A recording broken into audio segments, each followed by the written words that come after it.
বন্ধুরা, আজকে যে রান্নাটা আমি করব সেটা একটা মাছের চপ হবে। তো সেটাই আমি বলছি যে আমার আজকে মাছের চপটা বানাবো। সেটা প্রথমে যে জিনিসটা লাগবে সেটা হচ্ছে বড় কাতলা মাছ থেকে আমি মোটামুটি 5 পিস নিয়েছি। সেটা আমি নুন আর হলুদ আর একটু ভিনিগার দিয়ে আমি সেদ্ধ করে কাঁটা ছাড়িয়ে রেখে দিয়েছি। আমার আর লাগছে এখানে আদা, রসুন আর কাঁচা লঙ্কা আর লেবু আছে। আমার ধনে পাতা লাগবে, আর এখানে আছে হলুদ আর লঙ্কা গুঁড়ো, আর এখানে আছে ধনে গুঁড়ো, জিরে গুঁড়ো। এই মোটামুটি আমার এগুলো লাগবে। এরপর এইগুলো আমি আদা আর রসুন এইগুলো আমি একটু বেটে নিয়ে আসছি। আর যদি কিছু লাগে সেটা আমি আপনাদের পরে দেখিয়ে দিচ্ছি। নমস্কার বন্ধুরা, তো আজকে মোটামুটি একটা রান্না আপনাদের দেখাবো। সেই রান্নাটা হবে একটা মাছের চপ হবে, কাতলা মাছ দিয়ে আমি করছি। অনেকে অনেক রকম মাছ দিয়ে করতে পারেন, রুই মাছ, বাসা মাছ, ভেটকি মাছ, তবে আমার কাছে কাতলা মাছ ছিল, আমি সেটা দিয়েই করছি। তো প্রথমে আমি যেটা করব, প্রথমে একটা পুরটাকে তৈরি করে নিতে হবে। মাছের পুরটাকে আমি কাঁটা ছাড়িয়ে নুন হলুদ মেখে সেদ্ধ করে রেখে দিয়েছি, আর সেটা আপনাদের দেখিয়েছি। এখন যেটা হবে সেটা হচ্ছে কড়াতে তেল দিয়ে দিলাম, আর এবার তেলের মধ্যে একটুখানি পেঁয়াজ কুচোনো, আগে ফার্স্ট পেঁয়াজ আর রসুন এইগুলো আগে আমি একটু একে একে ভেজে নেবো। আর এখানে আছে একটু কাঁচা লঙ্কা আর আদা আর রসুন, এটাকে একটু খাঁচ খাঁচ খাঁচ করে একটু হালকা বেটে নিয়েছি, একদম মিহি পেস্ট না। প্রথমে যেটা আমি করব সেটা হচ্ছে পেঁয়াজ ছেড়ে দেবো।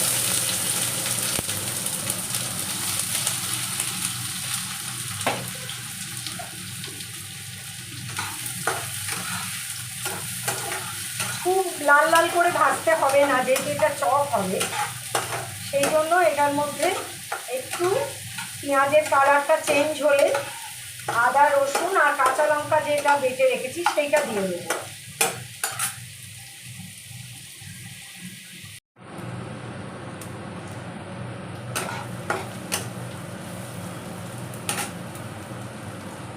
এবার আমি দিয়ে দেবো আদা রসুন আর কাঁচা লঙ্কার পেস্টটা, যেটা একটু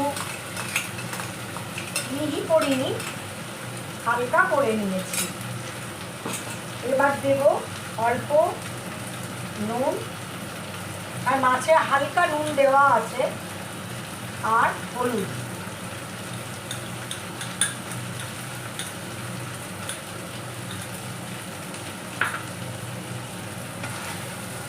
এবার এটাকে ভালো করে কাঁচা গন্ধটা যাতে না থাকে সেভাবে ভেজে নিতে হবে।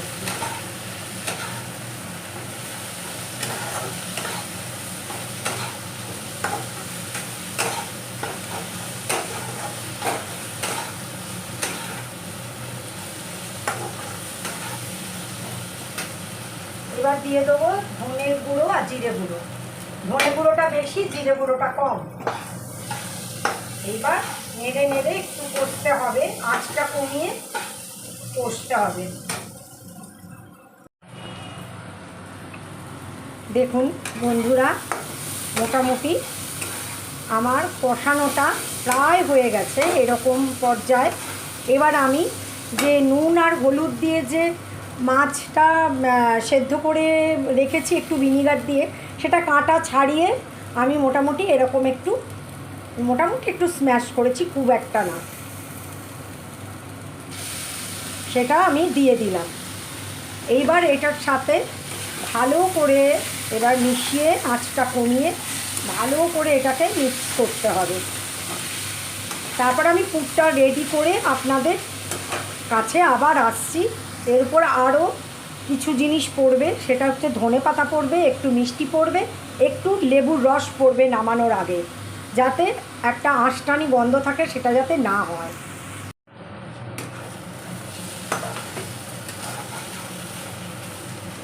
এবার দেব এর মধ্যে ধনে পাতা কুচোনো। এখন আমার কাছে অল্পই আছে, অল্পই দিলাম। আর একটু ভাজা মশলা দিয়ে দেবো, একটু পাঁচফোড়ন, জিরে আর শুকনো লঙ্কা একটু, আর সামান্য একটু গরম মশলাও এর মধ্যে আছে অ্যাড করা, সেটা একটু ছড়িয়ে দিচ্ছি। আর একটু চিনি দেবো।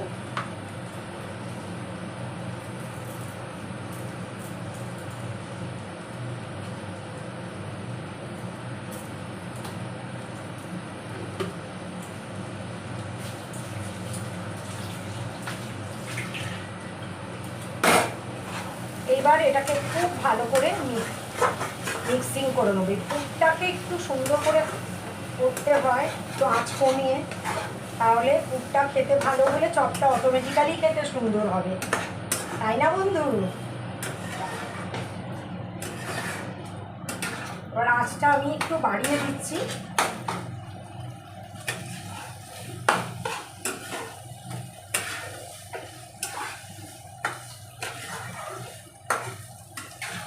সুন্দর একটা ঘ্রাণ বেরোচ্ছে, যেহেতু ধনেপাতা কুচোনোটা পড়লো, গরম মশলার আর ভাজা মশলার গন্ধটাও, ভাজা মশলাটাও দেওয়া হলো, তো সেই জন্য একটা ভালো গন্ধ হচ্ছে। আর একটা জিনিস, আরও দুটো জিনিস এর মধ্যে পড়বে, সেটা আমি আপনাদের মুখে বলে দিচ্ছি। সেটা হচ্ছে এর মধ্যে অল্প একটু আমি পাউরুটি ভিজিয়ে রেখেছি, সেইটা আমি একটু চিপে এর মধ্যে দিয়ে দেবো। আর আমি একটু লেবুর রস দেবো, আর একটু এই যে এখানে দেখুন একটু কিশমিশ জলে ভেজানো আছে, এইটা আমি কাঁচি দিয়ে কুচিয়ে এর মধ্যে দিয়ে দেবো। দিয়ে পুরটা নেড়ে ছেড়ে আমি নামিয়ে দিলে আমার পুর রেডি হয়ে যাবে। কেমন? তা এই পোর্শনটা আমি করে আসছি আপনাদের কাছে আবার। দেখুন বন্ধুরা, আমি মোটামুটি এর মধ্যে 2 পিস পাউরুটি একটু ভিজিয়ে ওটা দিয়ে দিয়েছি, আর কিশমিশ দিয়ে দিয়েছি কুচিয়ে। হ্যাঁ, অনেকটা কিশমিশ দিয়েছি যাতে মিষ্টি মিষ্টি লাগবে, মুখে পড়বে, আর চপটা খুব স্বাদ লাগে ওটাতে। মোটামুটি আমার পুর দেখুন রেডি।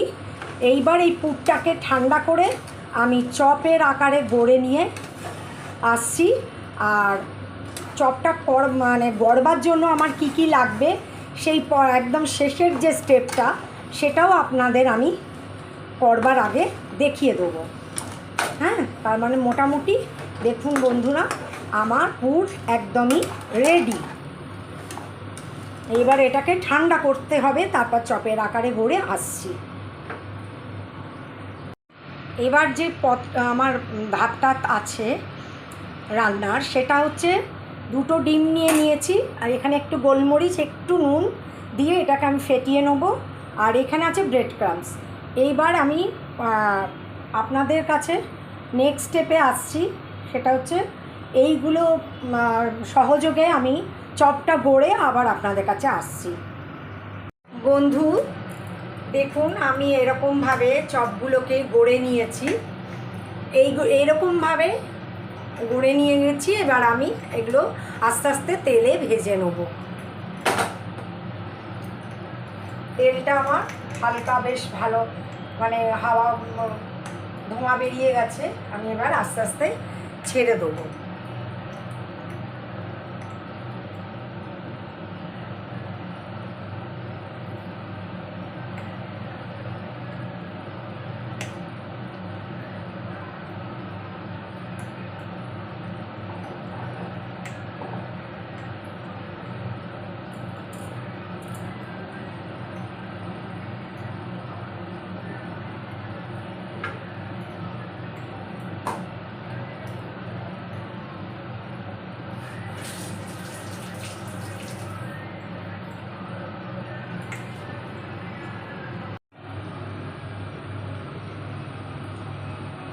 দেখুন বন্ধুরা, এরকমভাবে মোটামুটি একটা পিঠ হয়ে গেলে এবার উল্টো পিঠে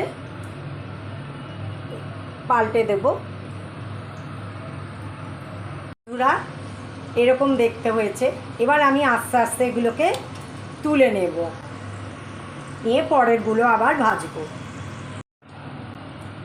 বাকি আরও পরে 3টে আরও দিয়ে দিলাম। এবার আস্তে আস্তে এটা হতে থাক। আজকে আমার বাড়িতে আমার দিদিরা এসেছেন মায়ের সাথে, আমার সাথে দেখা করতে। আর এখানে আমার হাজব্যান্ডকে দেখতে পাচ্ছেন। হ্যালো করো। আর এখানে আমার দিদি, আমার ওরা আমার সাথে এসছে, আমার বান্ধবী বসে আছে, আর এখানে আমার বড়দি, আর এখানে আছে মাম্মি, আমার মা। হ্যালো করো মা। হ্যালো। ঠিক আছে।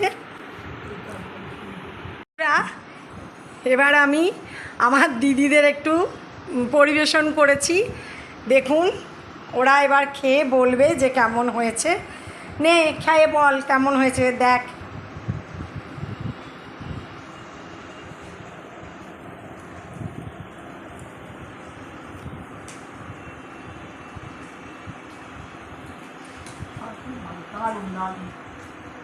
খুব সুন্দর হয়েছে।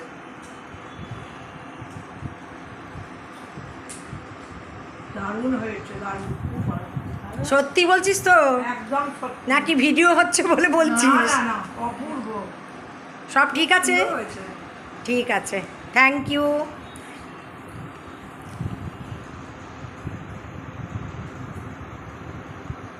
বন্ধুরা, আজকের এই রেসিপিটা যদি আপনাদের ভালো লাগে তাহলে আপনারা লাইক করবেন, শেয়ার করবেন, সাবস্ক্রাইব করবেন, আর বাড়ির আপনজনদের খাওয়াবেন। হ্যাঁ, তাহলে আজকের মতো আসি, টাটা।